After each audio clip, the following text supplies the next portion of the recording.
Predstavte si cisára, ktorý mohol zmeniť svet. Cisára, ktorý veril v toleranciu, ústavu, občianske práva a mier a predsa sa stal len tieňom svojich snov. Volal sa Friedrich III a vládol len 99 dní. Celým menom Friedrich Wilhelm Nikolaus Karl sa narodil 18. októbra 1831 v Potsdame ako syn korunného princa Wilhelma a Augusty Sasko-Weimarskej. Jeho otec bol zosobnením pruskej vojenskej disciplíny. Jeho matka Augusta bola naopak liberálna intelektuálka, ktorá do dvora prinášala duch Weimaru, hudbu, literatúru, reformné myšlienky. Od detstva tak Friedrich stál na pomedzi týchto dvoch svetov.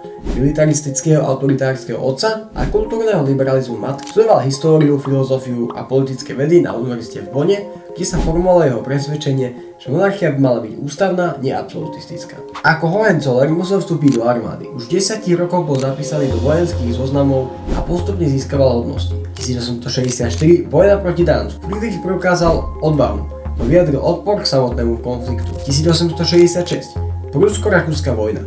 Počas bitky pri Königgrätzi velil druhej armáde a jeho zásad rozhodol o víťazstve. 1870 až 1871 Francúzsko-pruská vojna. Vyznamenal sa pri Sedáne, kde osobne viedol vojakov. Jeho prezývka medzi vojakmi znela Unser Fritz, teda náš Fritz. Bol obľúbený pre spravodlivosť, pokoru a schopnosť počúvať. V roku 1858 sa oženil s britskou princeznou Viktóriou, dcérou kráľovny Viktórie a princa Alberta. Nebolo to len politické spojenie, ale hlboké partnerstvo. Oboch spájali im liberálne ideály, verili v ústavnú monarchiu, slobodu tlače, rozšírenie vzdelania, toleranciu a náboženskú rovnoprávnosť. Vicky, ako ju volali, priniesla do Pruska britské zvyky, anglický jazyk a liberálne myšlienky. Ich manželstvo však narážalo na nepochopenie.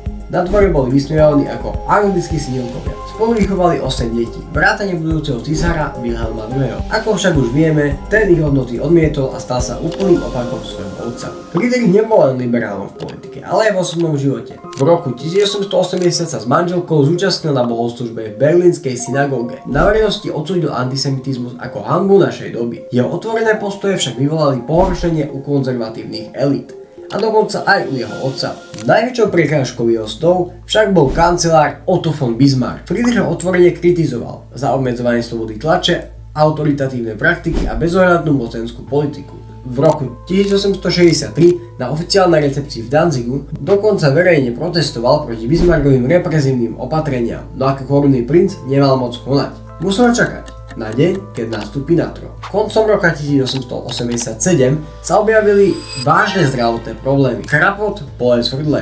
Diagnóza? Rakovina hrtanu. Nemeckí lekári odporúčali okamžite odstránenie hrtanu. Britský špecialista Morrell Mackenzie však tvrdil, že ide len o zápal. Spor trval mesiace, počas ktorých sa rakovina rozšírila. Vo februári 1888 mu odstránili časť hrtanu. Friedrich síce prežil, no už nikdy neprehovoril. Cisár, ktorý mal viesť Nemecko k liberalizmu, stratil hlas. Doslova aj symbolicky. Po smrti svojho otca 9. marca 1888 nastúpil na trón ako Friedrich III. Aj chorý a bez hlasu sa pokusil vládnuť. Navrhoval väčšiu moc Reichstagu, chcel obmedziť dominanciu armády, donútil ministra vnútra Puttkamera k odstúpeniu. Verejne odsúdil antisemitizmus. No jeho vláda trvala len 99 dní. 15. júna 1888 zomrel vo veku 56 rokov. Na trón nastúpil jeho syn Wilhelm II. Úplný opak svojho otca. Odmietol liberálne ideály, posilnil armádu, nastolil nacionalizmus a konflikt s Britániou. O 26 rokov neskôr Nemecko pod jeho velením vstúpilo do prvej svetovej vojny. Historici sa stále pýtajú, čo by sa stalo, keby Friedrich III žil dlhšie. Mohol zmeniť Nemecko na ústavnú monarchiu po vzore Británie? Mohol zabrániť vojne v roku 1914? Mohol byť liberálnym cisárom, ktorý zmení dejiny Európy? Patricia Colnander tvrdí, že jeho smrť bola stratenou šancou pre nemecký liberalizmus.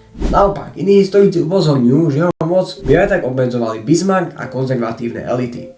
Friedrich III. Cisár, ktorý veril v mier, slobodu a toleranciu. Cisár, ktorý mohol zmeniť Nemecko, no nedostal šancu. Jeho vláda trvala len 99 dní. Jeho odkaz trvá dodnes.